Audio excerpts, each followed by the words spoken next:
ধন্যবাদ মোহতারাম। আরেকটা বিষয় আপনার কাছে জিজ্ঞাসা করতে চাই। আসলে আল্লাহ রসুল সাল্লাল্লাহু আলাইহি ওয়াসাল্লাম তিনি আমাদের জন্য সাল্লাল্লাহু আলাইহি সাল্লাম। দাওয়াতের ক্ষেত্রে সবচেয়ে বড় নমুনা।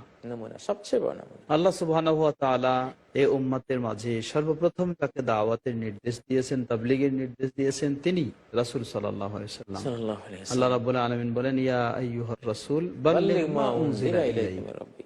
এই আয়াত যেন আমাদেরকে একটু ইশারা ইঙ্গিত দিয়ে দিচ্ছে বা স্পষ্ট করে দিচ্ছে যে দাওয়াত আল্লাহর পথে দিব ঠিকই, কিন্তু সেটা কি দিয়ে দেব? যেমন ইচ্ছা তেমন হলে চলবে না। না। তার একটা মানহাজ রয়েছে, তার একটা সিলেবাস সিলেবাস রয়েছে, রয়েছে।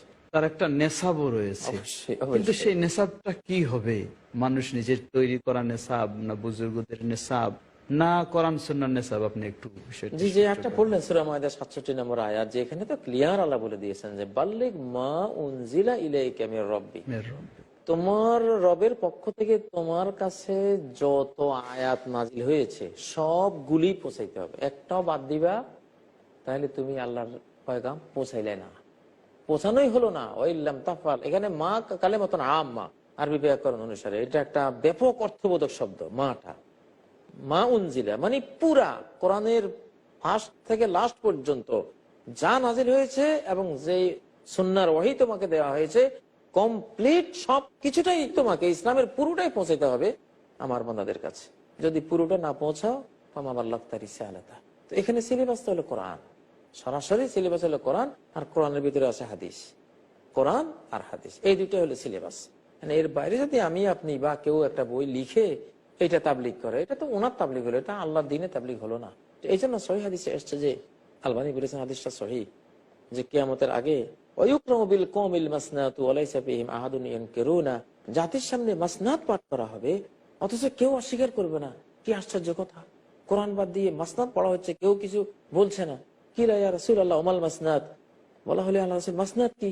তিনি বলেন কুল্লু মাস্তুকতিবা সাওয়া কিতাবিল্লাহি আযজা ওয়া জাল, আল্লাহর কিতাবের বাইরে, আল্লাহর কিতাব বাদ দিয়ে মন গড়া যেসব বই লেখা হবে কিয়ামতের আগে, এগুলি সব হলো মাসনাদ। এগুলি পড়া কিয়ামতের আলামত।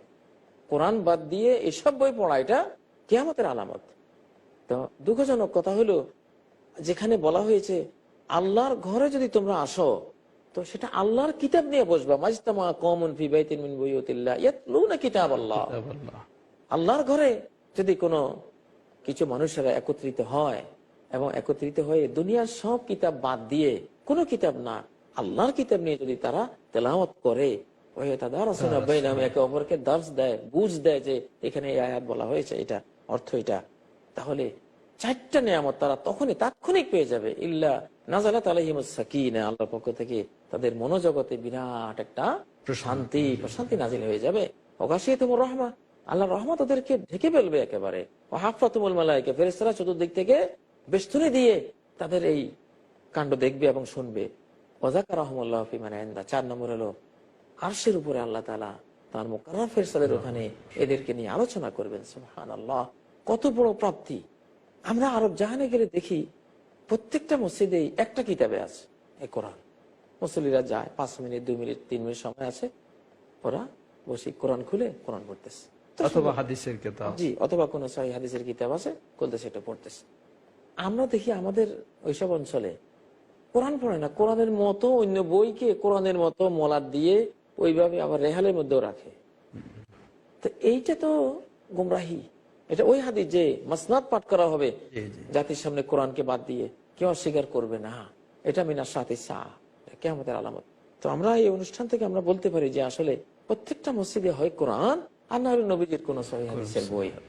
কোরআন পড়ে তারপরে একটু হাদিস, এটাই হলো তাবলীগের মূল।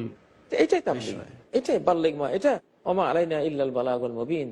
আম্বিয়া কেরাম যে বলতেন আমাদের উপরে দায়িত্ব হলো শুধু পৌঁছে দেয়া। সেটা কি? মা উনজিলা, আল্লাহ যা দিয়েছে, আল্লাহ যা দিয়েছেন সেটা।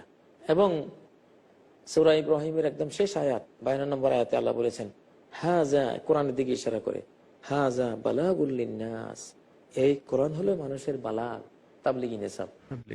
ধন্যবাদ এই কোরআনই হলো মানুষের তাবলীগী। আমরা জানলাম আপনার সুন্দর মূল্যবান তথ্যবহুল কথা থেকে যে আসলে এই তাবলীগের নেশাব হতে হবে কোরআন এবং রাসূল সাল্লাল্লাহু আলাইহি ওয়াসাল্লামের হাদিস।